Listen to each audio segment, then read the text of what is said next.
If you're a business owner and you've passed the threshold of 20 employees, congratulations, you have made it through the desert and you're into the big game of business and probably starting to really scale up your company.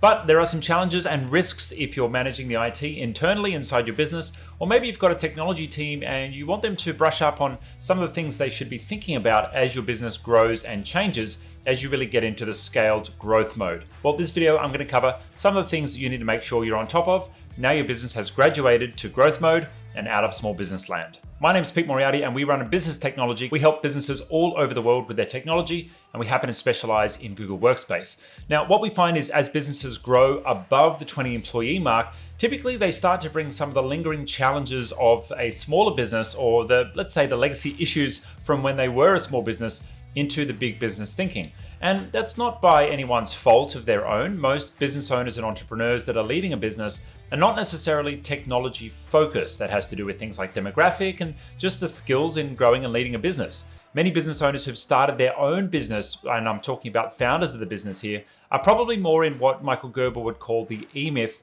technician hat, right? Which means that they're really good at the doing and they had to get good at the business. But not many people start a business being good at IT or being good at technology leadership. Well, that's where we come in. We help you with the right technology strategy to grow and prosper at each different stage of your business as you grow. What we find is for many businesses who are in that mid-market phase of growth is that they still have things a little bit of a mess on the technology side of things. There's security holes and there are messes in things like Google Drive and things aren't really working swimmingly or ready for the business to be scaled. And what we find is challenging for business owners is they don't always know what they don't know. It's one of those, unknown incompetences because you've just naturally grown the business and done what you can based on what you know.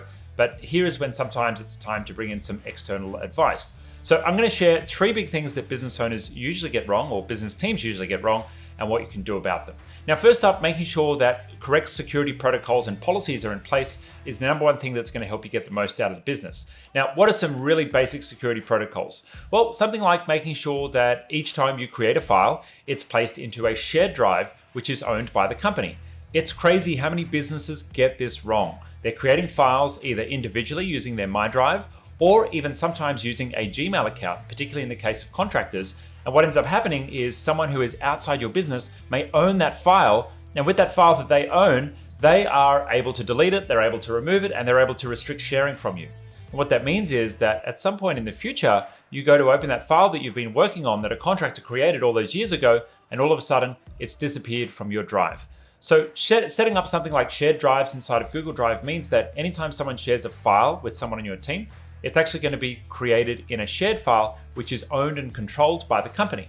And what that means is that you actually have the security and the safety that that file is not going to accidentally be deleted by the wrong person. So having those basic security protocols in place for your file storage also means that within the business itself, you're not going to have the wrong files shared with the wrong people. For example, you have a budget or a profit and loss, or maybe a list of wages, or maybe a commissions report, and it's sitting in a spreadsheet. And someone on your finance team shares that via a link using Google Docs to someone else on their team.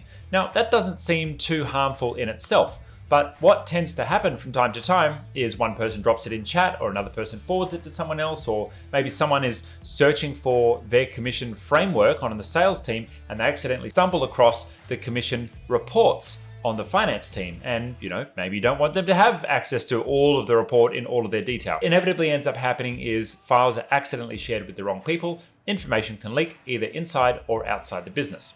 So when you set up group-based permissions using Google Workspace, and we have other videos on how to do that, and you connect to each individual team members and set a basic policy in place that every file must be stored into a shared folder, then you can make sure that those files are shared with the right people automatically and they're protected as well.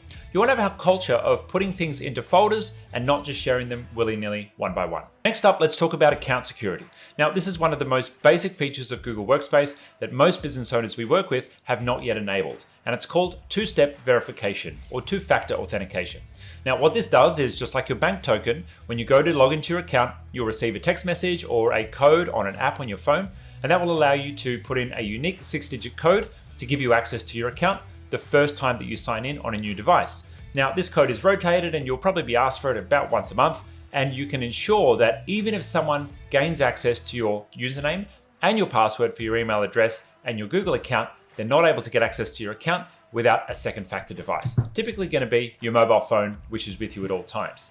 Now, in the Google Workspace admin panel, you can actually enforce two-factor verification across all users as a requirement. You can make that a policy so that each new user is created, they have to actually, within a number of days, create their own password and create a two-factor authentication token for their account as well. And what this does is this is going to block out most of the phishing or social engineering attacks that can infect an account, and it stops a lot of malware which uses a login for your account to get access to your details as well. And educate your staff. Anytime they ask for that 6-digit code, they really need to ensure, are they on Google's website? Are they actually accessing their account?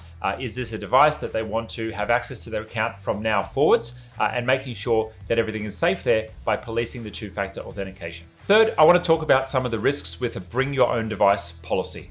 Now, many businesses have a kind of hybrid setup, particularly in the small business world, where some devices are maybe issued by the company and some devices are owned by employees. And those employee-owned devices are called bring your own device.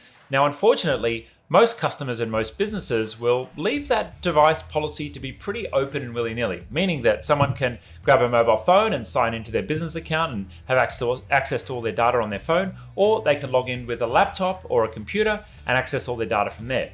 Now, most phones and computers, when you set them up, will prompt you to set up a passcode on your phone or on your computer when you first open the lid. But not everyone actually sets that up. And some people will actually leave corporate data on a device that could potentially be accessed by other people. Now, that might be someone leaves their phone on the train and they don't have a passcode on there, and anyone can pick up that phone and access your company information. Or it might be the spouse or a partner or another family member of one of your employees sitting down at the family computer and starting to go through your business information. Now, it's not a massive risk for someone to nefariously, go through your data. It's very unlikely that, someone's partner or their daughter or their son or their uncle is going to want to actually jump into your business information. But what is possible is that someone else accidentally downloads a spreadsheet and leaves it sitting on their desktop, or if you have that policy set up on the phone where someone doesn't have to actually enter a passcode on the phone to log in, then what can happen is when that phone is lost on a train and someone else opens the phone, they may use that email address to actually attack the business through a social engineering attack. What might that look like? Well, if it's your CFO who's lost their phone on the train, you might get an actual legitimate email from your CFO saying, hey, I need you to transfer $10,000 to this account, please. Otherwise, this supplier is going to get switched off. Knowing well all the suppliers from the inbox and knowing well that you already trust them on the emails that you do back and forward with them, and that may end up in you transferring money to someone who's outside your business. And sadly, this kind of thing happens all the time. So how can we protect that? Well, that's by using something called a device policy. And so within Google Workspace, you can configure a Google device policy, and that device policy will allow you to set certain elements and things that have to be set up on the mobile phones that connect to your accounts before they can actually access information. Now, of course, coupled in with a two-factor authentication policy, that makes the devices very well secured. Because when someone goes to log in with their account, they have to enter the two-factor code. And then once they are logged in, it's automatically going to push down policies to each of the mobile phones. And that could be a phone, it could be a laptop, it could be an iPad, anything like that. You want to make sure that that policy is ensuring the level of access available on that device. There's even some more advanced features like device approvals. And device approvals allow you to see anytime a new device connects to a corporate business account, verify with that user that they actually were the ones signing into that account, and manually approve those logins every single time they happen. What that does is it gives you a whitelist for devices so that you know every single device connecting to your Workspace account. Now, I've shared with you just 3 ways that you can increase the security of your Google Workspace account if you're a business that has more than 20 employees. And if you're less than 20 employees, well, you could probably take some tips from this as well and inspiration, because it's never a wrong time to start with getting the security and the scale plan right for the tech in your business. But if you are a larger business and you're interested in chatting with our team, these are just 3 things that we've looked at here. We have a checklist of nearly 100 items that we will check right across your Google account and actually ensure that your security is set up to protect your business as you grow and scale. And because we're Google experts, we know what to look for inside your Google account. So you don't have to spend hours and hours and hours pouring through the administration manuals and trying to learn what's important to protect your account yourself. Leave it to the professionals and our team can help out. If you're interested in that, jump onto the link below and you can fill out a request form to have an audit from our team, and I look forward to chatting to you soon. If you're a small business and you're interested in working with us, then check out some of the other videos on our channel. Let me know what you think about this in the comments, and I look forward to seeing you next time.